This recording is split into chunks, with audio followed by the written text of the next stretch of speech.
Everyday Samurai, Episode 42.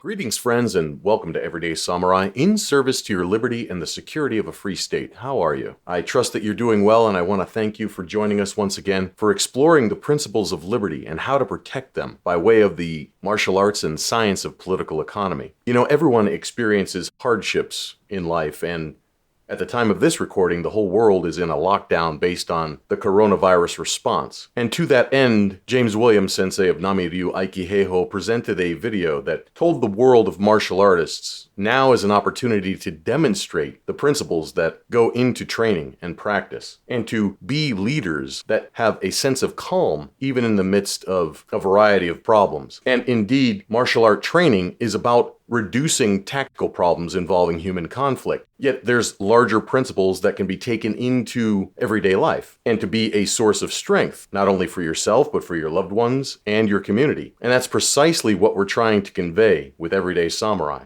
That the world needs enlightened warriors to secure liberty and the blessings of freedom by protecting what's important, namely private property and the ability to exchange it with others through voluntary contract. This includes the contract for security, which is what the Constitution for the United States was supposed to do. Yet, as we can see right now, those very same principles are under attack by those entrusted to act as leaders. Nevertheless, there is hope that something even better will come out of this situation. Many people have probably heard the phrase, every cloud has a silver lining. And in the business world or success coaching, you might be familiar with the work of Napoleon Hill in his book, Think and Grow Rich. In it, he states, every adversity carries with it the seed of an equivalent or greater benefit. This means that we should take it as a matter of principle, take it on faith, if you will, that the universe is based on law and order. And science, particularly quantum physics, proves this almost every day at an increasing rate, that the universe does have a structure, that does have principles that we can rely on. And understanding that the solution is embedded in the problem is a source of hope. It gives us a reason to forge ahead. Our task then is to find it, to use what we've learned, and to trust that if we do continue to search, that we'll be able to see that solution and bring it forth. And samurai-related martial arts focused on edged weapons engagements is the perfect vehicle to see these principles in action in some of the most extreme circumstances, the most difficult to navigate through. Yet there is a way to shape in relation to that challenge, that conflict, and find a solution, to find a path to victory, or at least an honorable death knowing that you gave your best. This same samurai spirit was present with the founders of the United States, like Patrick Henry, who said, give me liberty or give me death. So I'd like to continue our conversation with James Williams, Sensei, particularly focused on this topic. Yet first, I'd like to also remind you that this time is an opportunity to refocus on creating a better future, to focus on improving your skills, your human capital, your ability to think differently. And one of the best ways to rewire your brain and expand your sphere of potency is by learning another language. Of course, I'm partial to Japanese, but with the diversity of languages available and the variety of applications that meet your particular needs, this is another opportunity for you to exercise choice. So visit Rocket Languages and get a 2-week free trial to the language of your choosing. You get to choose how you exercise your mind, build neural pathways, and create a new expanded sense of who you are and where you can operate, because you have the ability to communicate in a whole new way. So check out Rocket Languages at everydaysamurai.life/rocket. That's everydaysamurai.life/rocket. Get the tools you need and grow with this 2-week free trial. everydaysamurai.life/rocket. And with that, I present part 2 of a conversation with James Williams Sensei on crisis response.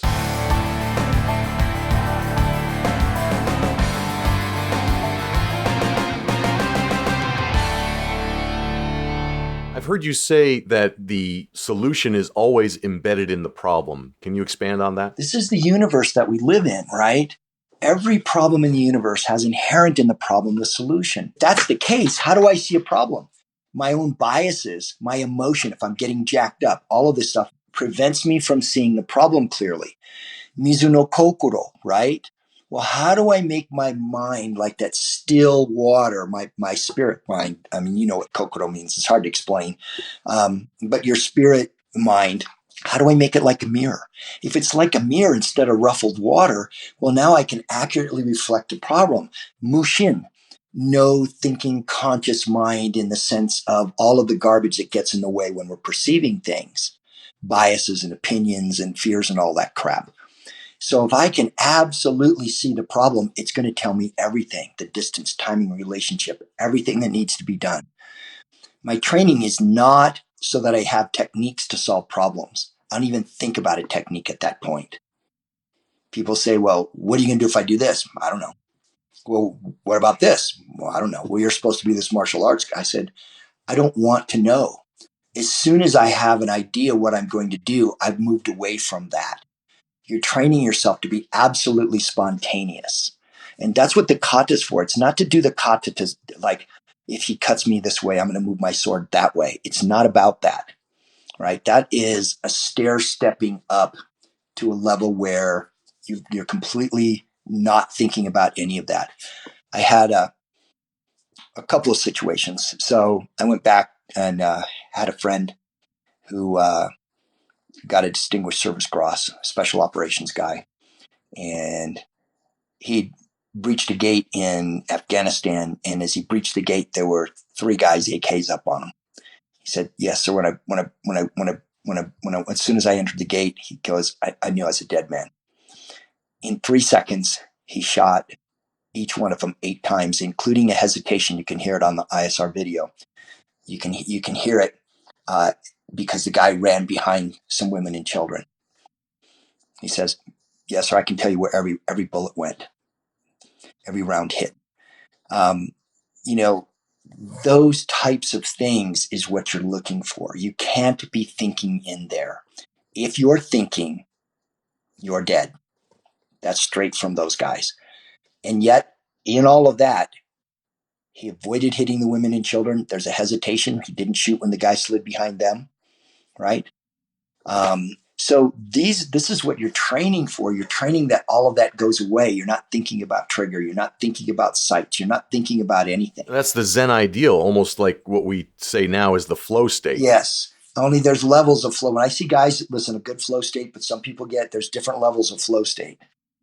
I had a thing where about 3-4 weeks ago, I got an email about knives, and I answered, and the guy said, "Is this James? If it is, I just wanted to thank you. I was part of a special operations unit that you trained years ago, and what you taught me saved my life in Iraq and Afghanistan." He goes, I know writing an email is not much thanks and this and that. And I'm like, yeah. I'm right back. It's everything to me. There's nothing that could be better than you came back in one piece, not in a flag draped coffin, right? And then we end up talking for a while. I end up getting a hold of him. We talked for a while and stuff I'd shown him. I mean, this is the type of stuff that for me is my life purpose at this point with those type of people. There's nothing better than to know that those things worked for them under the circumstances. And yet you go to some of these places and they're still doing MMA oriented stuff. Like, this is actually combatives training. I don't even know what that means. Right. And having an experience through all of it, it makes no sense to me to do that. But there's still people out there that utilize and need this type of training, and not most people, although the benefit is enormous. Well, I would take that a step further. I mean, the U.S. Constitution has that section that talks about a well-regulated militia being necessary to the security of a free state. That means universal application of lethal skills propagated throughout the population. So I would say that, yeah, we need those specialists and those special skill sets, but... And I agree with that as well. I mean, this is for people up the Fuji, but the deal is, if you're going to be a constitutional republic, personal responsibility is an essential thing. And that means every individual has to take personal responsibility. The more you give that responsibility up, the further you get from being a constitutional republic. And we're way down that path at this point, and we're very separated with people who are buying into a Marxist-Leninist orientation. who don't realize what they're giving up, but a lot of them don't want to take responsibility. And hence we see rushes for things like, I got to buy a gun. All of a sudden,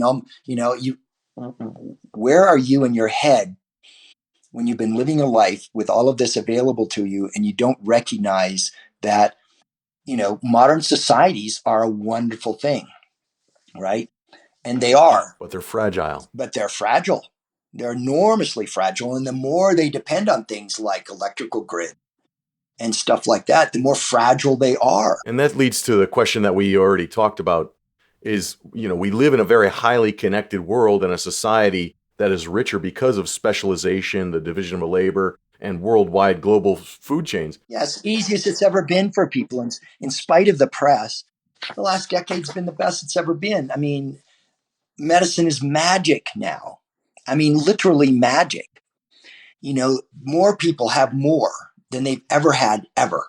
There's less violence, even though you wouldn't know it by listening to the press. There's less war. There's more bounty. There's more wealth than there's ever been, but you would never know, right? However, it is fragile. And so things to break down if you're thinking about this, things that you absolutely need: electricity, water, food. What about social order, security? All of the kinds of things that you want to think about if some of this stuff went away, recognize that as fragile, and we haven't been doing enough to protect our electrical grid. I can say that from the inside. We have not hardened our electrical grid with things that could happen. And if it did, it would be catastrophic. And we use words like catastrophe and horror very loosely, right? We need to be more specific in our speech. We need to be more deliberate in the words that we say, because they are affirmations in a sense. I don't know Americans that have seen catastrophe unless they've been, like guys that are deployed and stuff and seen some stuff. Or horror, right? You want to see horror, take a look what ISIS has done to people. I mean, true evil, horrible, horrific stuff. And, we see some videos like burning the Jordanian pilot, alive, or drowning all of those people and leaving it so that they could stick their arms up and stuff as they're drowning. That's not nearly as bad as the stuff that they do. So there is horrible stuff taking place, but people use these words so casually. And the problem is, where do you go once you get past a point? You're going to like absolutes for something that's like 10% on the Richter scale here or whatever, right? So you want to be careful with that. So talk about what we can do besides example calm, our speech, perspective, and context. So when I'm talking about numbers and how they're doing all that, it's context. It's not saying you shouldn't do your protocols, shouldn't be smart, shouldn't keep your hands clean, wear a mask if that's what the protocol is, etc. But let's have context for what this means. This is not the end of the world. This is not even remotely close to the end of the world. Okay. So let's keep things in context and keep people calm in the process and be that example, and be there to help if that's what needs to be done and stuff as well. We're the ones that should be setting that example, but also the ones for putting it in context, and getting people to calm down, think about what they're doing. I've given lots of seminars and talks on personal defense, and one of the big things on personal defense, besides everything else, is make sure that you have stuff at home so that if you can't go to the store for a week or 2 or 3, that you're fine. Make sure that you have some way of preventing other people from taking that from you, because that always happens. You're specifically referring to tools. Yes, we're tool based. One of the and we solve problems with tools. I mean, my knuckles all used to be two knuckles on both hands at one point were one big knuckle from hitting maki water and stuff a very long time ago, because I thought that was important. Later on, if you want your hand to be like a rock, pick up a rock, right? Trying to make your body into something it's not just bust you all to pieces. It's not smart. We're tool users. Pick up tools, right? And you make some very fine tools, whether it be a tactical pen or a flashlight or some of your blades, etc. So people can find those at your Nami-Ryu website, or where do they find those? Yeah, System of Strategy. My System of Strategy website is the primary one for that. And my James Williams System of Strategy YouTube channel is the one we're talking about. I just I got back from Europe about just probably a week before things got closed down. Right. You were in Germany. Tell us about that seminar. Well, that was fun. My student Anna is really an excellent person and an excellent student, and I worked with a lot of the people and stuff again. I think it's very eye opening to them how soft. When we say soft, I mean I don't know what people mean by that word, but I mean it's disappearing. You're just gone. Like what just happened, right?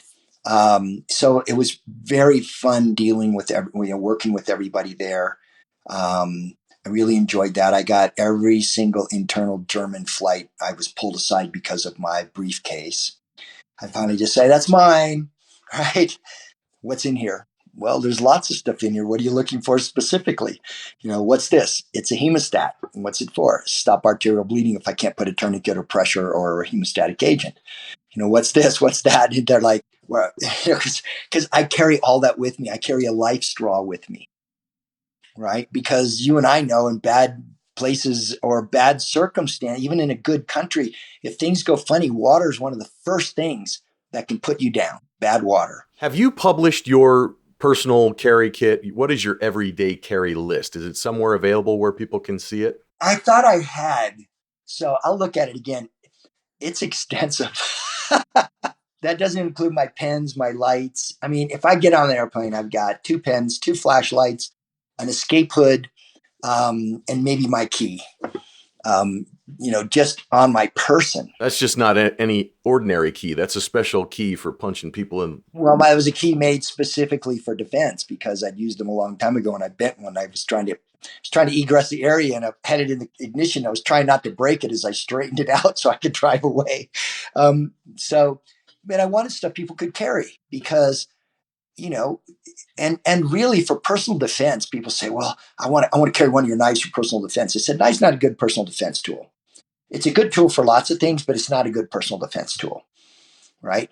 If you're in a concealed carry state, the firearm there's orders of magnitude better than the knife, right? And for personal defense, the keys or the pen and the flashlight are way better personal defense. We want break contact. We're not looking to kill people for personal defense. That's a different thing. The knife doesn't hurt a lot, so you could poke and cut somebody, and it doesn't have a big reaction most of the time, and that's from personal experience. Unless I'm putting it to them, that's a whole different deal. It's a final reaction, but it's a delayed reaction. Right. Well, if I'm going to do that, right? But if I take the pen or the key, well, they're not sharp enough, so they hurt. And so when you hit somebody, they know it is a big shock. And what you're looking for with personal defense is I'm looking for separation. I want to get away. And that has to be also from a legal perspective aftermath to include in your statement. Exactly. Now, if there's a situation where that's the case, you're best off with a firearm in the process of that if you have to use lethal force. Okay. But then those aren't, that's a whole nother story. But it's way better than a knife. And I tell people, listen, putting holes in people, especially if you're gonna put fatal wounds in people, is not as easy as it looks like on TV. I mean, it's easy in one sense. The knife goes into people easily, but depending upon what your life experience and stuff, a lot of these people have never even killed or skinned an animal, right? They've never been in a serious knockdown, drag out fight. So, you want to start looking at some different tools for use that you're going to actually use. Like I carry a lot of stuff in my briefcase. They were asking me, were you a doctor? And I go, no, but I've had some medical training. I'm not a medic, but I've had everything in my briefcase. I know how to use. I know how to use a vented chest seal. I know how to use the tourniquets. I know how to use the hemostatic agents. I know how to use the hemostat. I know how to use everything in there, right? So if you're going to carry something, make sure you know how to use what you're carrying and you've had enough practice that it's natural for you to do. Carrying it doesn't make you safe. Just having it on you doesn't make you safe, right? So that's where all the training and stuff comes in. And again, know yourself. If buying and carrying a gun does not make you safe. On the contrary, it may make you more dangerous to other people in the process, right? You have to train and you have to know, will I do this or won't I? And if I won't, where can I get some training that will help me to do that? And that's one of the greatest contributions that all people, especially martial artists, can make, even in a non-conflict related crisis. Meaning, know yourself and know how to render aid, be a net contributor to security and stability by having a calm attitude because you've been through this type of thing before in training. Yes. And some advantages, a couple of things here. And advantages of having box, kickbox, wrestle, been in fights and done some other things that were stupider than that, shall we say, is the ability when it comes, I'm ready for it. So, I had my grandkids doing BJJ. I had my boys doing BJJ. Great root system, great place to start. It's not stuff to take to the street, but good place to start because real time, back and forth, pressure, you're thinking now, we start realizing this is a thinking person's game, right? So those are all beneficial later on if you decide, okay, well, I'm going to carry this or that. Now I need to do it. So they're beneficial from that standpoint. I'm not saying that they don't have benefit. They're not for war, and they're not the techniques and the whole orientation is not for being street safe. But if you have a tool and you're used to being pushed and shoved and people doing all this so you can stay calm and you can implement your techniques, well, great. It's just, a different technique, but those things help you with that. So that's a benefit for that, learning how to manage yourself in the process. Oh, and the other thing I say, like, if you're a martial artist, it's about more than just maybe having to use violence or stepping between two people or something like that. Be careful of that on this, in certain places. But in my car, I've got an IFAK in both driver's side, in both the driver and passenger's door. Please define IFAK for the listeners. Individual first aid kit. Okay, so I've got an individual first case in my doors. My briefcase has way more stuff. I have more than one tourniquet. I've got hemostatic agents. Hemostatic agents help coagulate blood. They're magic stuff. They're really phenomenal. I've got gauze. I've got hemostat. I've got stuff that I can actually really help people with. And I carry that with me with the thought of, what's the possibility on a car accident or anything else?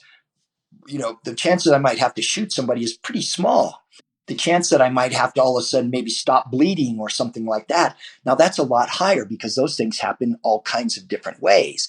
So if you're going to be involved in something like this, you need to, anytime you're around a situation where violence is going to happen, there's going to be a need for medical of some kind or another. It's just how it works, right? And then also having a CPR mask so that you can render aid to somebody who's not breathing and not expose yourself to perhaps a bloodborne pathogen. Yes, although most of the stuff now, we don't use mouth to mouth much anymore. That whole CPR thing has gone away from mouth to mouth. I guess that's how they stay in business. I mean, it's been a while since I've had my CPR updated, but I mean, they always change the ratio every time I got recertified. And what you're telling me is news. Yeah, so most of it on that now, the mouth to mouth is gone away from most of that stuff at this point in time.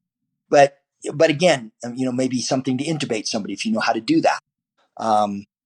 When Africa, we would carry our own intubation because some of the venoms from some of the snakes, they make it so like the muscles they can't work. So you literally suffocate. So it'll collapse down. So you want to keep your trachea open. So you just carried stuff with you. But again, looking at it is, if you're doing warrior training and from a classical perspective, our job is to protect and defend and help people and to be an example. We should be an example for honor. We should be an example for integrity, no lying, veracity. We should practice courtesy, right? Chivalry is the poetry of life. I love that quote. We should practice courtesy, right? And listen, you can hold doors for people and you might get somebody's, especially, that if they make a negative comment, it's their problem, not your problem, right? We're showing respect for people, right? And as you use polite language, as you show respect for people, as you do those things, fear is contagious, but courage is not less so. And courtesy is contagious. Now, I happen to live in a place in Montana up here where people are very courteous and very open and very friendly. and we can talk to each other like human beings, stuff I would never say in like Manhattan. I was dragging one of the benches for the dojo out of the postal annex. And as I'm getting to the door, a young lady was coming and she was a delivery person. So she grabbed the door and she says, "I can get that for you, sweetie." And I go, "Thank you, darling." And I mean, it's just the most natural thing in the world, right? You walk into a restaurant and say, "Honey, you look hungry." And I'm like, "Darling, I'm starving to death." "Well, sweetie pie, sit down. Let me get you something." And we talk to each other like people. They don't do that in a lot of places. They've got so much fear-based stuff. But so here, courtesy is a relatively easy thing, and people just walk by, say hi. It was funny. I was talking with Anna. We were walking in Colm, and I was going like, "God, it's so weird because we walk right by people. And they don't even look or say anything, right?" And they're not impolite. It's just not what's doing. In Bozeman, people say, "How are you doing?" I was walking. It was a couple of months ago in Dominic in came in and coming around the corner. There's a family getting a car, and there's a little girl, and I don't know, she's 8 or something, right? And she's got these little flashy tennis shoe things on, and I said, "I love your tennis shoes, sweetheart." And she just pops up. She goes, "Thank you." And the parents are like, "It's all just fine. We just interact with each other, right?" It really makes it enjoyable. And I like the South because that's more the tendency as well. So, we should be practicing courtesy. Now, some things I'd be more careful of language. If I'm in Manhattan, I'll still hold a door and do some things, but I'm going to be more careful with my language because you just can't do that there, right? Um, which is unfortunate, but that's their problem, not my problem. Um, so we should be practicing courtesy, holding door. I was getting out of my car a few weeks ago, and here's a seriously old woman getting out of her car, and she parked a little close, and there's ice, and I just, "Whoa, man, let me help you there now, darling," right? Get a hold of her arm, close the door for her, help her in. Those are just things we should do, like we learned when we were in Boy Scouts, right? Courtesy is what I call social lubrication. It allows people to interact frictionless. Yes, and get something from it. One of the things I really, again, like about this place is, I can be walking out and I can see a mom and she's like got a cart in one hand and a kid in another. And, if I say, "Oh yeah, moms didn't get enough arms," I think it's it's a design flaw, and get a laugh and a back and forth. Or I can say, "Here, let me help you with that." And you can just do that. And we'll talk for 2 or 3 minutes like we've known each other for 20 years. I've never seen her before and haven't seen her since, right? Or something like that. And it's just such a natural interaction with people. And we're losing that so much with all of this political garbage, right? From people that have it's their own problem and they want to put it out onto everybody else. If you've got problems, work on them. Don't try to change society to, make it so that you and now everybody can't, it's, yeah. Don't like it. I mean, you've probably heard the Heinlein quote about an armed society being a polite society, and you and I both study samurai-related martial arts, and Japan is notoriously polite as a society, and I think that has something to do with having a culture that was shaped over 1,000 years of warrior leadership, where being honest, striving for excellence, and courteous service was enforced at sword point. Yes, all the way up into modern times, all the way up into modern times. And all of that respect and all of that came, yeah, we could get into a far deeper discussion on modern orientation and why, but that's a whole different topic. But so if you're going to study stuff, then you should be an example for that. Be polite to people, be helpful to people, right? And in a very positive way, you're intentionally making the situation better because you're there. You're calm, you're helpful, maybe a little bit of laughter or something right here when something, hold a door here, reach something. I'm tall, usually a woman, because their tendency is to be shorter, try to get something off it. "Here, let me help you with that," and reach up and grab it for them. Just little things like that where you're just, you're just making things better so people feel part of a unit. We become so separated, right? And separated ideologically, separated philosophically, separated politically, which is a big problem that I don't see a short-term cure for.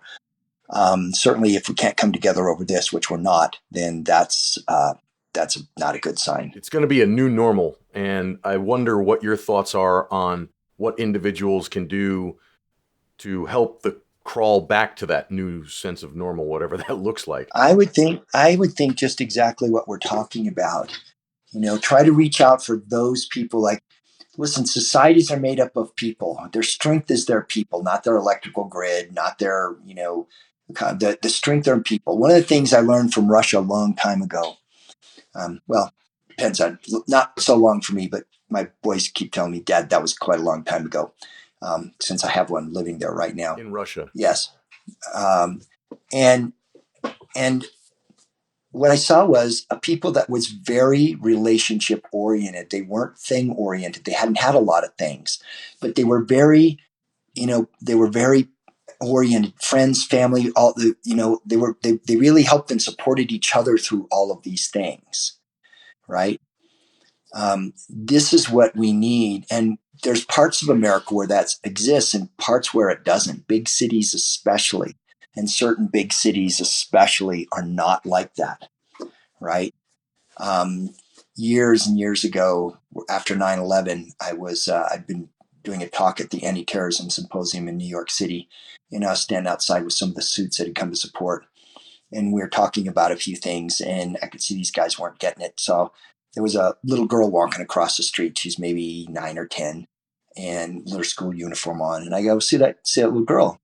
Talking to one guy specifically. And he goes, yeah. I said, well, she's my responsibility. Oh, you know her? I go, well, I've never seen her, but she's a child in my sphere of influence. If something would happen, I would intercede. He goes, you could get in trouble for that. I almost gave him an Irish oy vey. That's kind of like the backhand. I sat at the right hand of the father. It's kind of like for convenience. And I said, so when your wife and kids are in public and I'm around, they're safer. Would my wife and kids be safer if you were around? Depends on, so those types of things, and the only way people are safe in a society is, especially those who are capable, are looking out for them. When I'm out, I'm looking out. Years ago, again, we were teaching. Teaching down, I think, outside of Benning. We've been at Benning, and so Fort Benning, Georgia, for those that aren't familiar. Yeah, Fort Benning, Georgia. Yeah, sorry. And so I had to go to the shopping center, and it was nighttime, and the lighting wasn't very good. So as I come back out, I'm getting ready to get my car. I hear high heels, and I look, and here's a young woman in a dress and heels walking out to her car. And so when I see that, I always wait until she gets they get in their car. And so I scan the parking lot. There's a guy standing next to a van. I scan out around. I come back around. He's still standing next to the van. Right? I look, she's going to walk right by the end of the van, right? I look back, he's listening. I hit him with my flashlight. I'm a whole row over, off across the parking lot. Now, do I need to be a martial arts guy to do that? I just had to be somebody that had a tool. I always carry lights. People say, well, do you have a flashlight? I go, no. I thought you always carried one. No, I have like 5. I've got like probably 5 or 6 in my briefcase and one in my jacket and one in my pants. But I mean, all you had to do is care and have a tool and just whatever. Well, the caring, I think, comes because you have situational awareness, and that situational awareness is built through training, which is, again, something that comes from the martial arts perspective, oriented on real combat, not sport, and that you can take into the real world. And I also have a responsibility. Capability brings responsibility. I have a responsibility. One, I'm a guy. In my world, we have a prime directive. It's to protect and defend the females and the children, regardless of the cost to ourselves. Okay. And then, I've taken on a particular role in training besides that, but I was just raised to be that way anyway. And so, I look at these things like I've got responsibilities here. When I go out in public, and I check, I've got this, I've got this, I've got this, I got my pistol, I got my knife, I got my flashlight, I got this, I got that, right?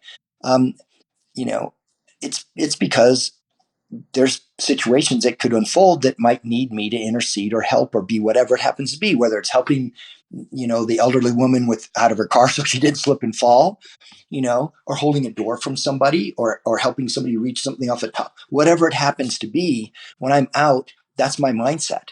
It's not, I'm just not going here and going there. I'm going here and there with all of that in mind at the same time. Well, William Sensei, we talked earlier about your book project about skillful aging using the lessons that you've learned through martial arts.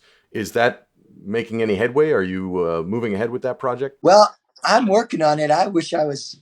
I was telling my student Anna in Germany, her husband is writing a book and is very disciplined. I said, if I have half Curtis's discipline, this will go really well. So I'm working on getting these things down in it'd be easier for me if I was teaching the martial arts aspect, but I want to get this down in a format that people can understand and can speak to, and they can get something from. Even if they're not martial artists. Yeah. Well, it's not for martial artists primarily, it's just for everybody. But it's what I've learned from this deep inner study. Again, because this study is so different, the amount of inner work that's necessary, and I mean serious stuff. I always tell my students, listen, bring a shovel, because you're going to be shoveling your and, why do I act this way? What things that made me a really, effective kickboxer and a person that would just push through anything, doesn't matter the pain and suffering, well, those were fear-based things. Well, that's not beneficial to you in the long term, right? It was only an itch that needed to be scratched because of fears that I had growing up a particular way and why. I couldn't see till I was in second grade, and I didn't even know people could see, and I couldn't properly, right? So it's a whole journey like that that's really the benefit of this from that standpoint. Are these practices that you need to have a partner for, or can you take this study on your own? Well, my goal is that a lot of this can be done on your own. However, the advantage of having a cause and effect system is a lot. Like, a lot of people, well, meditation's really helped me. It's great. Now I'm very familiar. I was in a Saivite Hindu monastery for a while after I got out of the military. The problem with meditation is it's very subjective. And you get feeling. And right now there's a whole lot more feeling than there is logic and reason, and that's not a good thing necessarily. So the cause and effect part is important. However, that what I want to do is give more people, stuff that can really benefit them, and how and why, and how they can find some other cause and effect things that will help them with it. Do you actively meditate? I don't. Okay. I have not for a long time. Now, when I drop into a whole different mind state when I'm doing things and teaching, and I can do it at the drop of a hat. I can be pumped from lifting weights and drop into that other mode in a fraction of a second, in an instant. Posture is a very critical thing, but it's not whether you have posture. It's how did you gain posture? Are you opening your heart? Is there tension? So I'll do things where I'll move my chest and back and forth like 12 inches without my shoulders moving at all. You can put a finger on each shoulder. You're opening your heart, which is you're on a hatha chakra, that you're making yourself vulnerable. You're not pulling yourself upright and stiff. Like at my age, I'm still as tall as I was when I was, flip the age around. I'm the same height. Okay. Why is that? Because very few people are the same height. Okay. There's a reason why that is. And so posture, of course, in Kogyu movement is an absolute critical factor. Like you said, you can't push against the ground to start or stop. As Kuro Sensei would say, don't kick the floor. Okay. So how do you do that then? How do you start, stop? Especially if someone gets a hold of you, how can you move them without pushing pressure on the floor? So all of these things went to this. And when I mean relaxation, it's far beyond what people think relaxation is. I mean, literally, you can grab a hold of my arm and I can move around and you can't even find me. You can move my arm around, you can't find me. You just have something in your hand that does not connect it. Now that takes training and practice to be able to do that. And in my soft rep, Special Operations Forces Report podcast a little while ago, Stavros was asking, well, how do you do that in combat? Well, you have to practice that. You have to practice that, like when my friend went through the gate. How did he do that? Right? Well, he became just who he was. So I've got to come up with practices and stuff. But first, it'll be the philosophy behind it and the mindset and the orientation of what you're really dealing with in your life. In the negative is your fears. And you have to have a methodology for recognizing them and putting them in their place. Some will go away, right? Some you have to have a relationship with. Like I have a visceral fear of heights, right? I mean, but yet I have to do things at heights. I remember 10 years ago, I was helping some SAS guys teach uh, Barbadian military how to rappel off the tallest building. Well, I know that when I get to the edge of that building, I'm gonna what it's gonna feel like. So I double, triple check my gear and I go stand on the edge of that building and I let all that happen. And then I get down to business helping. I don't like it. If I had, a choice, would I probably not? But if it needs to be done, I was just raised. A man needs to do what he needs to be done. You need to do. Your fears are not an excuse. There's none of this modern excuse making about everything.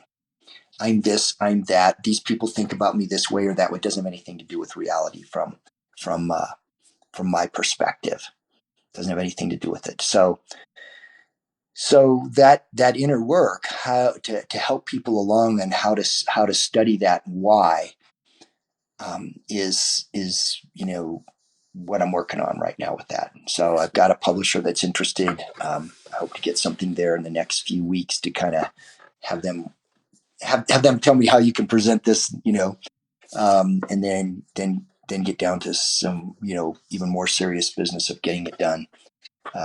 People have been asking me for a very long period of time, and I really need to get that going. You've also been upticking your production of videos for the online dojo. How's that been going? I have, because I've spent so much of my life learning and doing this, and it's not actually difficult for me to do in a sense, except I'm really picky.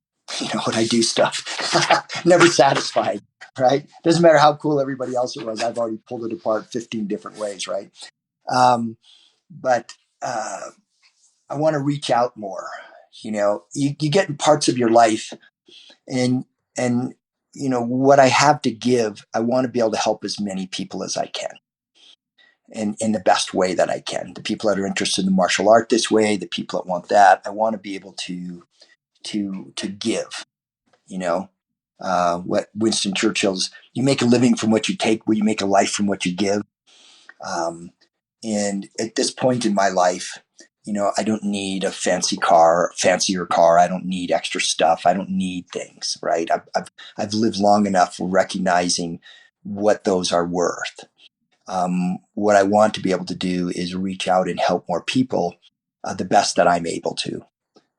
Like I say, when young man, I'm probably close to 40, but that's a young man for my, lets me know that what I taught him saved his life. It doesn't get better than that, right? Except maybe if it was my granddaughter, my grandson's life, then it would be. But those types of things, so we can help people. And looking at a society that is more divided than it's ever been in my lifetime, and probably more divided since the 1850s. That's not a good thing. Can we maybe bring this together a little bit with a little less hysteria and emotionalism? Can we turn off all of these hysterical voices that are just part of the cacophony that deal in fear and confirmation bias and partisanship? Because if we don't, there'll be a price to pay for that, and it make this thing look like a burp. Well, thankfully we have your products, your tools, your resources available to help us guide that journey, hopefully to a more resilient society based on individuals taking the initiative to train, to explore your methodology, and to overcome those personal limitations so that they can be a net contributor. Where can people find more of your work? Yeah, thank you. I always need to be reminded of that. We have online dojo, and you can access that through the System of Strategy webpage. I have my James Williams System of Strategy Facebook page and my YouTube channel, which has all kinds of different videos on the YouTube channel. I design knives for CRKT, and I have a company called Williams Blade Design with my son Christopher, williamsbladedesign.com. And so we have some very, very nice tools on that. And there are a lot of Nami-Ryu schools around as well. So Nami-Ryu.com, there's schools in Seattle and Fresno and San Diego and Nashville and Reno, in Philadelphia. I'm missing somebody, I'm sure. But there's schools in Bozeman. So there's schools around for people that are interested in studying Nami-Ryu. I've been doing this a long time, so I have quite a number of really competent student teachers. This leads to another question then, because you reach people through your online dojo all over the world. And at some point, I would imagine if they want to get any credentialing from you or actually interface with you, they probably need to make their trip to Bozeman, Montana. Well, they either come to Bozeman or other seminars that I have. Oh, and don't forget, we have Anna's in Cologne, Germany, teaching Nami-Ryu.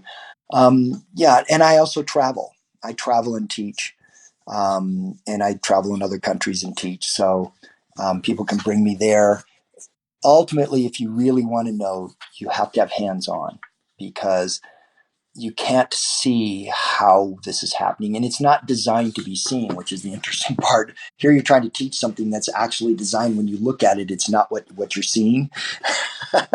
And you actually have to feel what we mean by that, what I mean by soft and what not kicking the floor. You actually have to have some real physical cause and effect for that. We were actually, Kuroda Sensei was going to be here next month, but that got canceled. So it probably will be next year before we bring him over. I may see you again in Japan here in the fall, if depending upon how all this works. Nobody knows yet at this point in time. I hope it all gets sorted. Well, until then, I certainly implore everyone to look at your work, to look at the training resources that are available, and certainly to follow you on Facebook as well as YouTube. There's a tremendous wealth of resources available. And until next time, I look forward to seeing you again, and thank you for this time. Okay, you are welcome, and sayonara, if it must be so. Friends, we hope you've enjoyed this episode of Everyday Samurai and look forward to seeing you next time. Be sure to subscribe to our feed so that you always stay up to date with our episode releases. If you like what you've heard here, give us a 5-star review on iTunes or the podcatcher of your choosing. Share the show with a friend. Help build momentum towards creating a community of enlightened warriors, ready and able to secure liberty. The show notes for today's episode, including links to how you can connect with William Sensei, are available at everydaysamurai.life/42. Sign up for the newsletter while you're there so we can stay in touch as well. Remember, learning a foreign language is one of the best ways to increase your human capital during this time and bring forth your best self with new capacities. So check out everydaysamurai.life/rocket. That's everydaysamurai.life/rocket. Until next time, stay sharp, stay aware, and be well.